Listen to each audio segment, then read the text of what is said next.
Back like we never left. What is good, everybody? Today's video, no contact? Oh, it's the only fucking option. Now, you already know how I get down. I don't like to waste time, and I'm ready to get into it, so let's do that right now. Tell me what you're looking for. Closure, a calm nervous system, resetting your expectations in your professional life, rebuilding personal relationships with those you might have iced out, creating a life of substance, learning to use no as a complete sentence, healing after that bad breakup or divorce, mending the wounds after narcissistic abuse. All of your answers can be found in no contact. We feel deep in our soul sometimes that we have so much to say, when the truth really is that sentence isn't finished. We only have so much to say to the right people, the ones who empathize with our plight, who support us, who don't ask for more details that might now know they'll get you uncomfortable. It's the get over it people who are the emotional trigger. You know, the let that shit go people who likely have no place having access to you anyway. We play coy during the relationship and downplay what we truly need, act like it's no big deal after, and think we just supposed to proceed with business as usual because that's what we've always done, right? But what about this idea that maybe, just maybe, it's more than just your ex.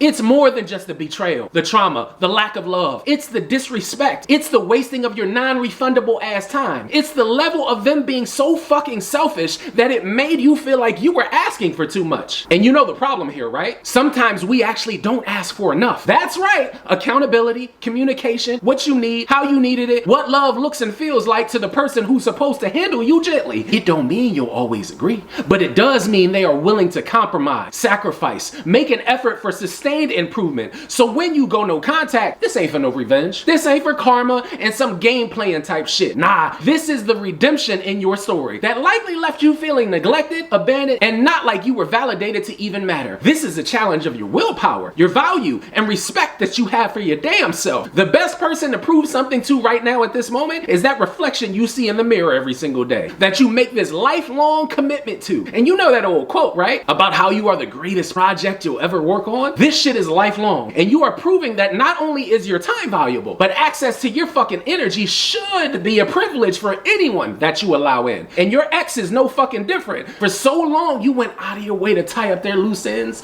check in on how they're doing, cleaning up all those damn messes, over communicating, making occasions feel super special, and emptying your own cup to help them feel better. But I'm not gonna let you keep fucking around and finding out that they didn't give two shits about you. Good people like you, who are loyal, committed, empathetic, deserve someone just like you, that loves with the same ferocity, but all that shit starts internally, with you believing with your entire fucking soul that you deserve it. And you can handle all of that shit in no contact, right? Or nah. As always, thank you to every single one of you for tuning in and checking out this video today. If you're new to the channel, become official to the squad. Hit that subscribe button and that bell notification down bottom. Become an official part of a team that will always push you towards personal greatness. I'll be back soon with another new video. But in the meantime, have an amazing day. Stay strong and stay inspired. And as always, until I see you guys next time, peace.